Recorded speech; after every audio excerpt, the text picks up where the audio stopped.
So I guess we're on there. I wish I could get this thing off my screen, but I do not want to touch anything.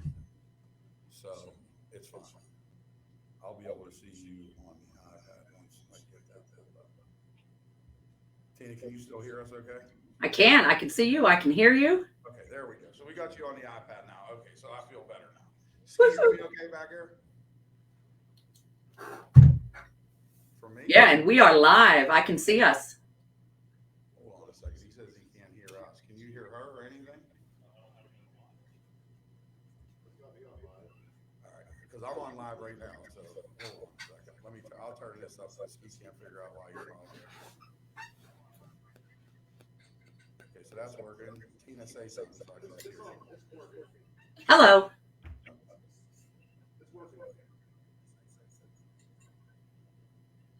Okay, all right, we're good. Ski can't figure out how to operate his phone this morning. So, good morning, everybody. Here we are live today again.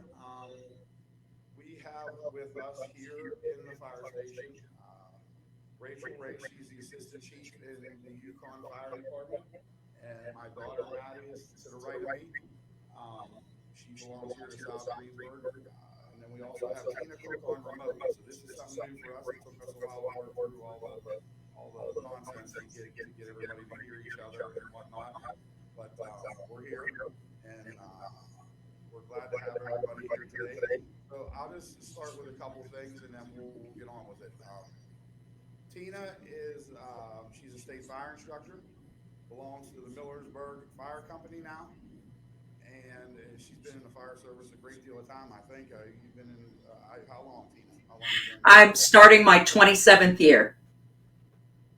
Okay, so 27 years in the fire service. That's longer than me anyway. For a little while yet, maybe a couple more years. But Rachel, you've been in the fire service since 2004, and Maddie joined here in 2019. She was a junior at the time. I know her story.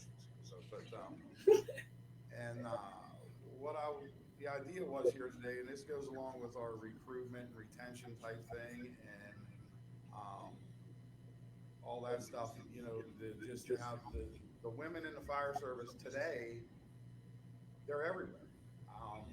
Companies all around us. I can't think of any companies around us that don't have female members. And when I was younger, there were, maybe a couple, one or two here and there. So it's a great thing. And I'll just say, and I don't want to offend nobody when I say stuff, so don't anybody take any offense. Like when Maddie joined, when we coached her all these years in softball and different things, and when I got back to being involved in the fire service, she says, "Well, I want to do it too." Okay. I figured she was a junior, and then when she did the essentials thing and all that, I figured, well, it'd just be Maddie riding on the fire truck. She can pull some hose off and whatnot. And, we get over in the neighborhood over here one day, and we have an attic fire, and she shows up and she goes, "Can I go in there?" And I'm like, "No, I don't know." So and there she went. And then a couple fires later, I go to meet her at the back of the truck so we can go up together, and she's already up the street gone. And I'm like, "Oh my god!" And I'm like, "You wait for me. Don't take off." But she does it just like I do it. As a matter of fact, better at this point because I'm old, fat, and can't breathe very well. And she made the comment, "I'm getting a new partner. I'm not going into fires with you no more because we can't even stay in here long because you're out of air in no time." So, it's been a great thing, me doing it with her. Um, and I've interacted with, the other females around here, and we have another female member here, Morgan, and they're great. And I can't say the comment that the other guys say around here, but they sometimes say that the group of females have bigger stones than some of us do, and go get it better than we do it. So it's a good thing, and I'm excited about it, and I'm excited about this show today. So I guess what we'll just start doing is, Tina, tell us a little bit about your story, how you became involved in the fire service, and also females have challenges too, other than men. They run households because I don't do anything in my house. My wife does everything in the house. You have children and all that stuff to deal with. So just tell us a little bit about how you got in the fire service, how it became that, and your role in the fire service now. So, fun fact, I actually got into the fire service because of my ex-husband. He belonged, I joined, and nobody in my family had ever been in the fire service before. And it was a lot of fun. I started at Highland Volunteer Fire Department up in the North Hills, and they were a great group to start with. I've been very fortunate in my fire service career that most people haven't treated me any differently. Like, I didn't know I didn't belong.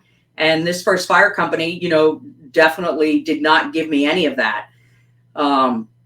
It has been challenging at times. Like you said, a family. I do have 2 stepsons. My husband is also involved in the fire service. So a lot of the times it's like, who's going to stay? Who's going to go? But it has been a great time. I'm trying to think how long ago it was. I am a non-suppression fire instructor, moved to suppression fire instructor. I also adjunct at the Pennsylvania State Fire Academy. And most recently, I was fortunate enough to get a job at Harrisburg Area Community College as one of their fire training coordinators. I love being involved in the fire service. I love training. I love teaching. It's just, and when you asked me to be a part of this, what an amazing opportunity.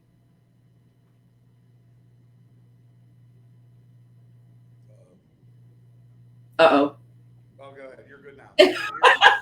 Go ahead. No, that's really it. I'm just kind of moving along, and I'm enjoying what comes next. When you think you hit a point and you're like, okay, this is great, I'm here, something else shows up, and then something else shows up. And I've been very fortunate up to this point with all of the opportunities that have presented themselves. We shouldn't have to brag how good you are. We're just little volunteer fighters. Stop. There's no just. No. So, like the fire instructor thing, how does that, I guess, we use the term fireman, and we try to be careful with it, whatever. And I know around here too many people don't get offended by it, and it's just one of those things. But how is it when, like, being an instructor, I can imagine, it's majority men in the fire service. It's not, females are growing in there, but it's still a majority men. How is it teaching men? Do they seem receptive nowadays and to your instruction, and just like we're just together, one person? Yes. Now, yes. And I'm going to tell you, there are a lot of women that are coming through the training right now. I am more heavily involved in the entry level training. And I can tell you that our numbers, our programs, there are a lot of women coming through. And I feel, especially at that level, it is just as important for the males in the program to see a female doing it as it is the females in the program see a female doing it. And honestly, if you get in at that point and get them there, they don't see you any different either. We joke all the time, once we put our gear on, full PPE, SCBA, and we're masked up, nobody can tell the difference. But I got a couple buddies who are 6'4", 6'5", and it looks like they left me in the dryer too long, so, but that goes with anybody. So no, to be honest with you, I don't see it as a problem. It maybe at the beginning, maybe when I was still kind of learning how to assert myself, but now, no, because I don't look at the men any differently. So, I don't see it as a problem right now. Right. And for me, speaking for me as a male, in the beginning, I think like when I was 18, 19, and it was, not as common as it is now, I looked different. But now if I look around, I don't see anybody any differently. For me, my personal, and I know my guys too, some of them around, we don't see the females here any differently than, and you don't even have to so much watch your language around the firehouse anymore. How fire hall. You've been around the fire station long enough. Everybody knows how the fire hall.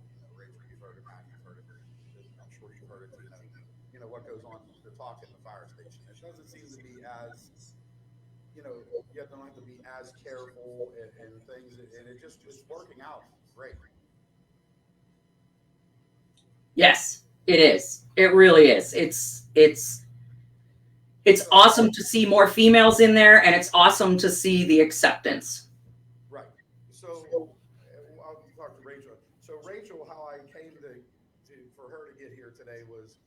I I'm a true whacker, so I listen to the radio. You know, if I hear a fire come in, I'm like, oh, well, let's listen, hear what happens here, you know. And maybe we're learning something there too, right? When we're listening to other fires on the radio, we might be learning something in for our own house. But uh, I believe we had a house fire down there. It was the same house. She just had it on fire twice, right? It was a few months apart, but the first one was, and I'm like, that's a girl on there. And I'm listening, and I'm like, how's this gonna go? And it was so calm and collected. And I thought, man, I should way more than that. And I jump up and down and holler and yell way better than that. And I was kind of impressed. And then it was the same house actually that could come in again, and she was the first one there, and just started getting things rolling. And so I reached out to my deputy chief and I said, hey, do you know this girl? And he said, yeah, I do. So we reached out and ended up with her here. But I, it was no different. I mean, me listening to myself screaming on the playback of a fire, or one of the any neighboring chief or anybody around here hollering on the radio. It was actually way more collected, and very impressive. So that's how we ended up with Rachel on here. So Rachel, now so you're down in Yukon, and it's a rural department, right? It's not completely rural, but it's a rural department. Um, how down there? How is it down there with how many females do you have? First of all, I don't know much about it. So our department, like Stacey is actually a nurse, and she's female. Her stepdaughter, and we get a couple here and there. We have a couple auxiliary members that are female that are coming on calls to help us, fix the hose, pick up, clean up, whatever they need to do. They've acknowledged that they don't ever want to be interior, which obviously, it's not a job for everybody to go interior, and we respect that. So they chose to just be auxiliary members for us. Well, we need those too. And we've talked about that before, even the importance of having those other members. Everybody can't be inside, but how is it down at your station, like with the male firefighters? Is it an issue anymore? No, actually, it never was with them. I actually was at Harmony. I was at CCC County for a while. And I've lived on Yukon Road for the last almost 13 years. So Yukon was kind of scouting me out there for a while, and kind of finally jumped ship and went down there right at the start of COVID. Started heavily going around the fall of 2020. And actually that fall, I remember I was sitting in this fast food wait, and I had received text messages from the guys, and they asked if I could be willing to take CCC. And I asked them if they were crazy, and their response was, you're trained, you're level-headed for the most part, and you know what you're doing, you trust yourself. Right, and the female officer thing in this area anyway, for where we are, it's not a huge thing. It's not, and I had nothing to do with it at the time, but they made Maddie sergeant here, and she served as lieutenant too for a little while, and that was the first female officer this department ever had. It wasn't the first female member, but you know, it, it, it, it, It was just like a woman's doing it anymore. I was worried about, that's this chief, Yeah. whatever, that's why she's. right, and that was I one never of the experienced right, and it. that was the previous chief to me had appointed her sergeant, and when we moved to the next year when I became chief, I said, what are you going to do with Maddie? And I kind of let it to someone else, because that stuff starts going around the firehouse, right? Well, her dad's the chief, so this is why she's, this and that. And then, Maddie works in law enforcement, so I'm talking for her. I know everything, but the law enforcement thing takes a lot of time, right? She went through the academy, and she didn't have the time to give us, so I actually removed her from that spot. Yeah. And it wasn't mean. I just went through. I said, Maddie, you're not around enough, And I had another fella that had joined over here, and he was trained to take the position. So I said it. She was fine with it, but I guess it showed I was willing to just cut my own daughter off. And I really didn't feel too bad about it, to be honest with you. But so Maddie, when you came here, Maddie, how did you? It was easier for you because you knew me, and we knew the people. I knew most of the guys here, Right. so I never was treated any differently, I don't Yeah, there wasn't much to it, and you were more like a boy at that point than a girl, right? Yeah. But you know, we were just getting out of the high school days and the softball and sports types things. But and now we know she's a girl. She's bringing me. It'll be my fourth grandchild by the time this baby's born. And we found out yesterday it's going to be a boy, so that'll be my first grandson. Thank God, because I got, you know, by the time my wife, I have a daughter, three granddaughters, was daughter-in-law, and you know, my mother got women all. It's all day long. I you know I do it. So, um, you know, when we're talking now about recruiting, right? We're not just looking at a male 18 to whatever, and here we're looking for anybody. You know, male, female, it doesn't matter. And I guess because maybe Tina, you can help us with this. What when we're going looking at female firefighters, what do we do things different when we're trying to recruit them? Do we, you know, how when we're like, you know, we do these marketing things or whatever we try to do to recruit members. Um, do we do anything different, or is it the same thing? I'm going to say it's the same thing because nobody wants things to be easier. Because then, what kind of a candidate are you going to get, male or female? You know, when you talk about wanting females in the fire service, something that somebody said to me once that really stuck was, if I had not seen another female doing this, I probably never would have tried. So, you know, if you're going to be going out there and recruiting, probably a bunch of people that look like you, Chief, are not the ones that should be out there doing the recruiting. You know, you Yeah, want the diversity, you want what your community that's not a slight, but you want what your community looks like, you know? So you want people out there, you want to recruit them. And I heard, and I don't remember who it was, one of you said it, you know, everybody doesn't have to, as I say, ride on the big red box with the flashy lights. You know, there's something for everybody to do in the volunteer fire service.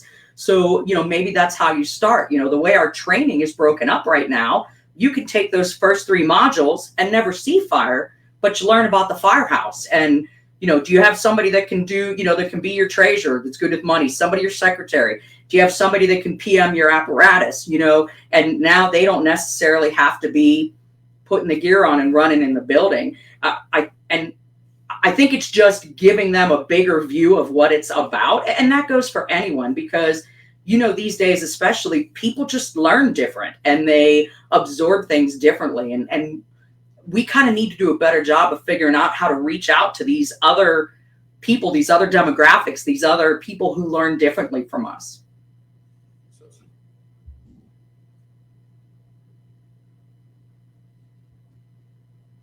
we lost your audio. You didn't hear it. Yeah, you're good. Oh, okay. Tina, can you still hear me? I can hear you. Did you mute me again? Maybe we must be losing something, but so as long as it's going across. So I have a question on here. It's gone, and it says, "Ladies, what did your dads think about you? You know that? No, I don't, Okay. but So what did anyway, your dad have to say That's about Chief. joining, being That's joining the actually my fire. sister. Oh, that's your sister. Yes. All And right. So that's she must my be. dad was not, my parents were not thrilled in the least when they found out I was going to be doing this. And even as an instructor, my mother would say, she's like, can't you have those boys go in there and light the fires for you? And can't you just stand outside? So, I mean, they came to understand it and they came to respect it. And my parents actually came to see me train a couple times. So it was just kind of getting them used to it. Okay. Well, Rachel, anything? 100%. Both of my parents were with me. They both know why I wanted to do it. And to be honest with you, I don't know. I mean, I just decided one day I was going to do it. My dad thought I was absolutely crazy, but now he's more proud of everything that I do. And, you know, he knows that I'm doing it and I'm proving a point to the little twerp that's sitting over here that's, you know, a year away from joining herself. And, you know, with her, it'll be different because her dad is a fireman, so she'll be fourth generation firefighter for their family. Okay. And I can personally speak for how I felt. I mean, I was okay with it, but I never thought it would be to the extent to what it was. I figured, yeah, it made me very nervous, believe me. And I can just speak to like her second fire we went to was over here in the next borough. It was a one-room fire in the back, burning out in the hallway, and this was the one where her and I we had come on a truck together. I was actually driving, and we pulled in, and they didn't need our apparatus; they just needed our people. And her and I got off and got ready and walked up, and neighboring chief was a friend of mine. I said, what do you need? He's like, just get in there and see what's going on in there, and let's just get moving.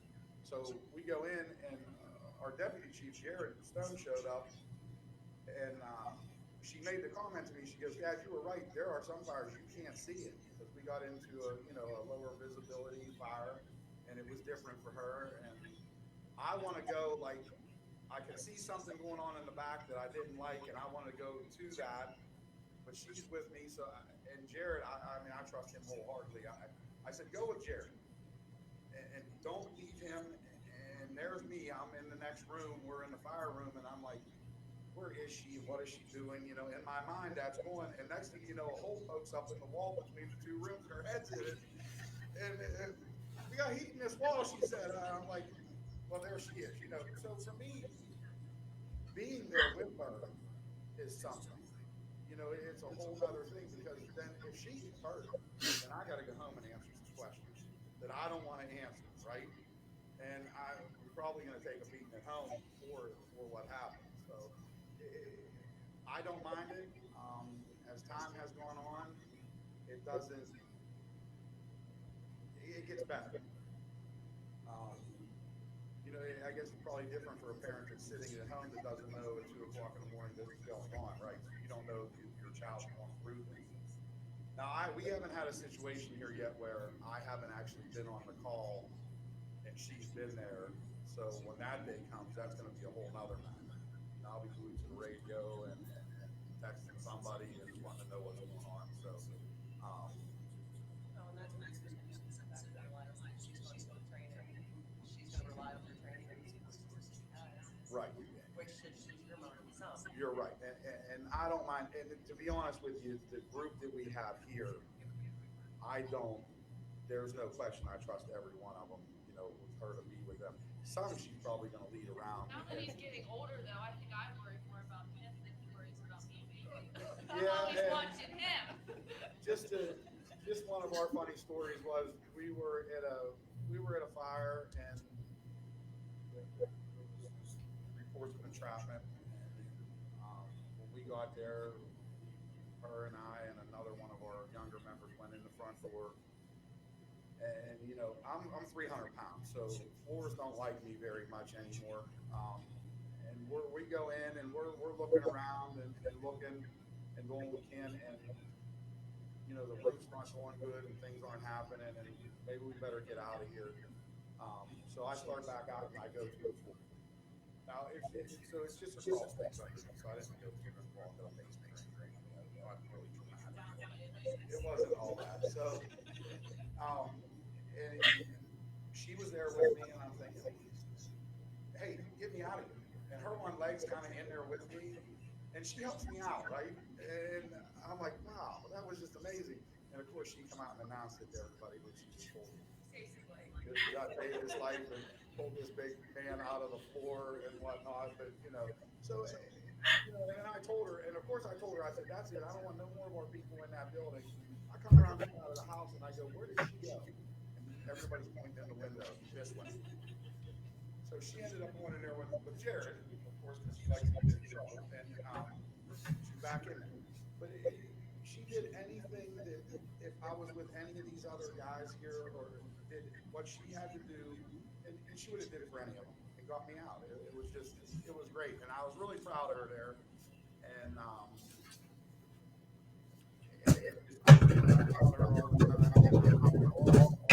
I see it around the area, the way that it's no different. To me, it's no different having a female firefighter or a male firefighter. Anyone, there's no difference. and I think everybody's come around to it. I don't hear much, you don't hear much of the, the barking like you used to. And that comes with traditions in the fire service, right? You know, it's hard, it was a group of men that whatever started a fire department maybe somewhere, and it was always that. So it's hard to like let you in the clubhouse. At some point it was, it had to be, right? So when I first joined, I got a lot of, you're a girl, you're not gonna be able to do this. And I think in 20 years of doing this, that's probably the worst thing to say to a girl, is that you Makes you can't want do to do this. more. Right. Me too. Right. So, I mean, that has kind of fallen by the wayside. I don't hear it as much anymore, but there's still some people that feel that. I feel those numbers are fewer and fewer at this point. Oh, I completely agree. And, the fact that, and to be quite honest, when Justin Kaliski from Greensburg 7, he's the one that turned me on to Tina. He said, why don't you try to get her on? And when I did it, and I almost treated it like a famous person, right? And I'm like, well, we're not going to be able to get her on here. I mean, I did it anyway. And then she was like, yeah, let's see what happens. So, and I'm great. But I never really, I mean, we have a few in the area, and I knew they were there. Girl from 105, George, what's her name? Georgette. She's an instructor, right? She was there at my fire 110. Um, I don't think much of it that females are instructors too. And actually, we had a burn, and there was a female suppression instructor there.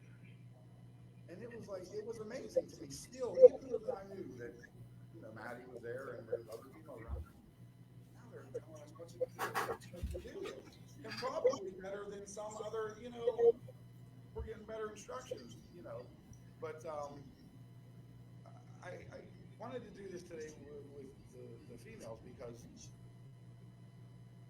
when we think, and I think I'm probably guilty of it, when we think about recruiting, we're thinking about we need firemen, right? I don't, but we need fire people or whatever, everything. We need all of it, right? It doesn't matter because it's just different times. And when we did a billboard down here on 119, and I kind of said, we have to have our females in here. They need to be in here with us. So when we did that recruiting thing, like you said, I can't be out recruiting females. I got to send Maddie out and Morgan out because they're just going to look at me like this big dummy wants me to come join this. But what is he crazy? And so you're right. So um, I'm not familiar with Millersburg Fire Company at all. I assume it's a rural department because you sound like you're from a rural area. Tina, is that right? We're about 30 miles from Harrisburg. Okay. Okay. So do you have other female members there other than you? We sure do. We sure do. We have several, including a chief and a chief officer, and that chief officer just recently got an award for the work that they do. So it is. There are a lot of females out here that I'm finding, and Chief Ray and Maddie, it's awesome to see you guys there. Like females historically don't usually kind of pop their heads up and don't want to make themselves targets. And it's awesome to see other females that are doing this and that are putting themselves out there and can be role models for anybody that's looking for it. So and now, right, we see on, I mean, you'll see on Facebook, even a paid department, a whole female engine crew. An engineer or, an officer and, how many ever other, members they carry on the truck. But it's, and we have a lieutenant in Pittsburgh now, I believe. And Justin actually threw her name out. I can't remember. So. She's a lieutenant at 8, Carrie. There you go. So there you go. You knew all, and I forgot her name, but I knew, and you had seen it. It was in the news. And I mean, these are paid departments. It's a professional thing. And that has to be something in itself there. That's got to be a different ballgame than how we do, the volunteer fire service. The paid service has to be a different ballgame. You have, take Pittsburgh, for example. You have a Pittsburgh firehouse, the old firehouses and whatnot. For all these years, there was just men in the firehouse. Now, well, here's this, she's lieutenant now, she's your boss. You know, that's gotta be, it's gotta be different. I actually be curious to hear about how that works. I'm sure it works just fine, but, that says something right there.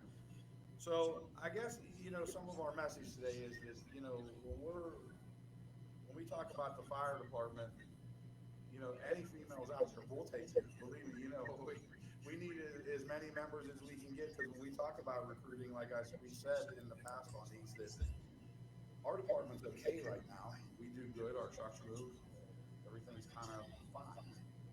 But in 5 years from now, that's not gonna look the same to us. It's gonna be, like I said, I'm getting older, and she even made the comment, she's getting worried about me. I have engineers that are, upper 50s, lower 60s. And, where are we at in 5 years? So we have to do the recruiting, no matter what, every person out there, and try to get them in the fire station.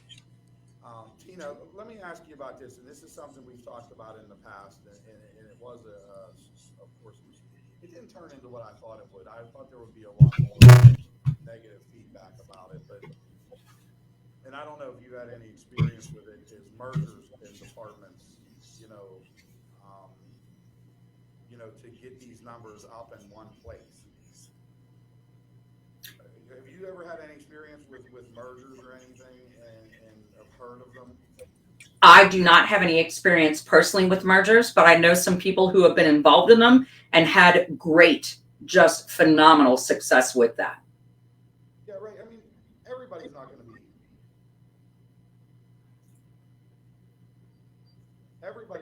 be happy, right? When you do a merger, you're not going to make everybody happy. It doesn't matter what you do. Like, this is a funny time of year in the volunteer fire service anyway, right? It's election time.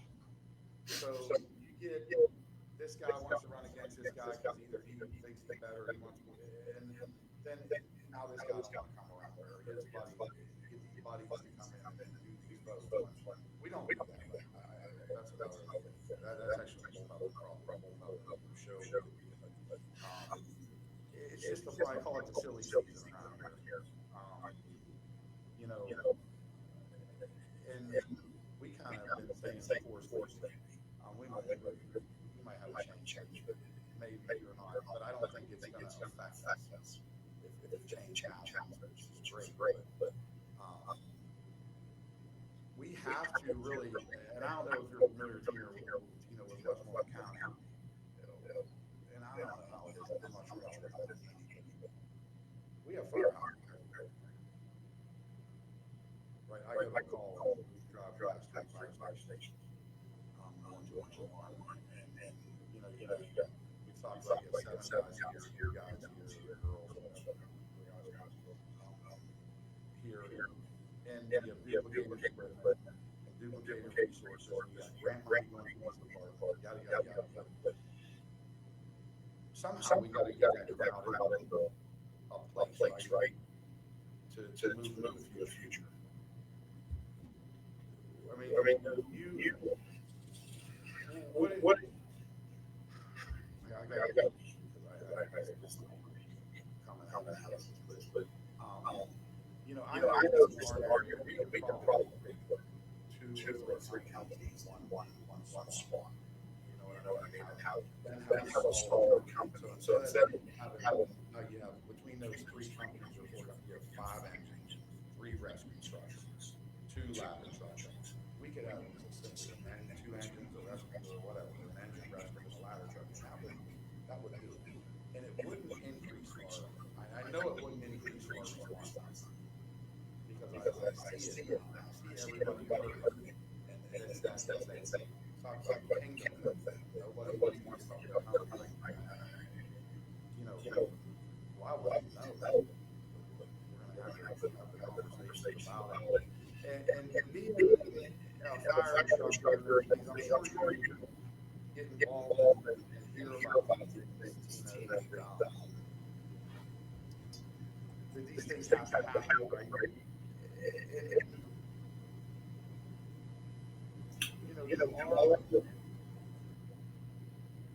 our dams help a few outside of here and make these things happen in the municipality. I guess what it is, where we are, we would have to, if we're gonna hurt somebody, it's gonna be another municipality. We don't have, like, we're not in a municipality where we have multiple partners. We have one company house. You go over here to the city, and they have 6 companies. Over in this next township, that's 9 companies. So we're bordered by huge, Hempfield Township and the city of Greensburg is within us. One thing we gotta do probably the same thing, right, Tina? I mean, that's probably common. There is a lot of conversation. There's a lot of conversation. There's a lot of smart people talking about it. I hear pros, I hear cons. And like I said, I have not been specifically involved with a company that has merged. I've heard of ones that it's just not going to happen. I've heard of ones where they're excited about it. And I mean, the things that you mentioned are all legitimate. When you talk about resources they're all legitimate concerns. Now, for us, I mean, I'm not even sure. Does anybody know off the top of their head how big is Burroughs? 1 square mile? Okay. So 1 square mile. We have a lot of resources in the state. If we just talk about 1 square mile. I got restaurants out there to take care of rent crashes that we probably never see because we're limited to our regulated highways and what we have here. So we had said this before that when this was one of the places, there were a few in the area that had a Hearst, Josh White, whatever you want to call them. So they went with these crashes because there was now, of course, everybody ran for it and do this and everybody got it. So everybody's arrested. I live closer to another fire department than I do here. But we can, okay, well, they're the rescue company over here, and this is our truck company, and this is our engine company. Now, we're all doing the same thing with, not all this duplicated resources, and all the people are doing the same, whether we're doing it from 2 different locations or 1. And I think that's a lot of the problem. You're moving into my firehouse. We're bringing you coming into our firehouse. This is our firehouse, and that's just the way it is. But it obviously can't be like that. And I know we've had this. The most recent one I talked about last time was Whitney and Youngstown. They did the merger, and I understand it was smooth and it worked out. It's working. And I'm sure there are people that weren't happy about it. There's always something. There's so many personalities in the fire station, right? And it worked out. But that's another thing that we have to work on better with our neighbors. When we started this podcast thing, what I said was that we don't do a good job, our whole service as a whole, in communicating with our neighbors, and bringing them to, and I said, they bring them to the table. So I was hoping this would be the table, at least to start anyway. And we've already changed things around here because of what we talked about. Tomorrow we're going to have a drill with 2 companies that are our neighbors. If we don't drill, I don't remember the last time. We're going to do it.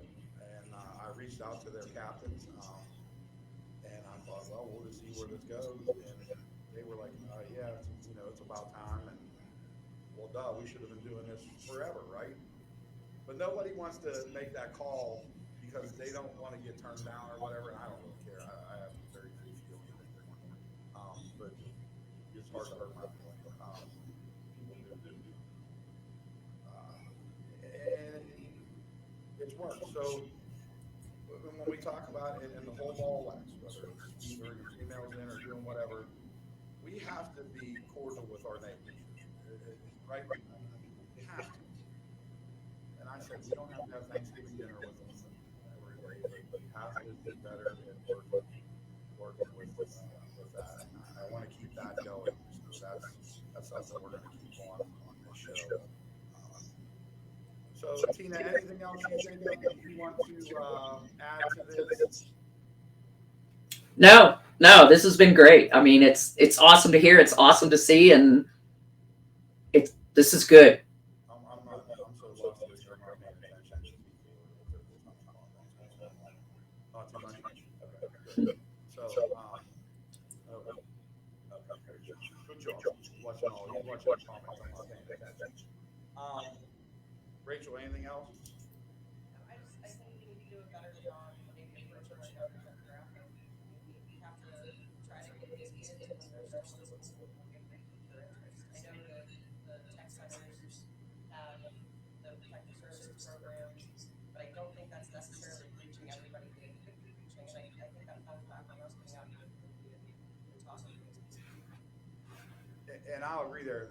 And one of the comments when we did the first one, we had Reed's coach Tom Bell on here, and he said, they go into the middle school.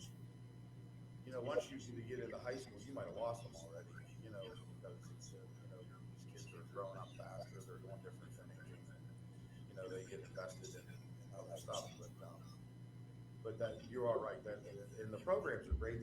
We get a lot of. There's a lot of kids in the area that go to that program all over the departments in the county, and out of the tech schools. But Maddie, anything else? No. All right. Well, Tina, thanks for being on here, and maybe we'll get you another time on some other topic when we're on something else. Yeah, thank you very much for the invitation, Chief Ray, Maddie. It was great to talk with y'all today. We figured out this whole technical thing and got over it.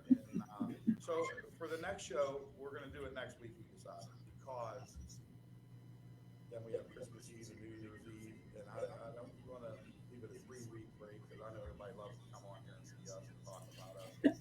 And it's funny though, you laugh. Now when I go out, all they want to do is harass you about the podcast. So, and we were at a Christmas. It might have been a Christmas party here. It was our party. We had our Christmas party here, and one of the other chiefs goes, "I'm going to start a podcast about something." Just yelled it across the room, So it's come up, and people are obviously watching, and the page is growing, and we post these videos, so it'll be live on this Facebook. We're not live; it'll be recorded on the Facebook page, and then we have the YouTube channel. It's at Nothing Showing, so you can see it on there.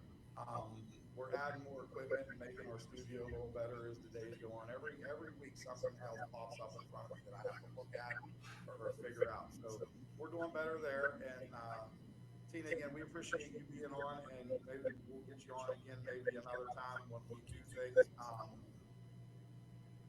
Hey, Merry Christmas, everybody. Happy New Year. Be safe out there. Wintertime's coming. The cold is probably going to come upon us at some point. And that's when we get into some type of emergencies and stuff. So everybody stay safe.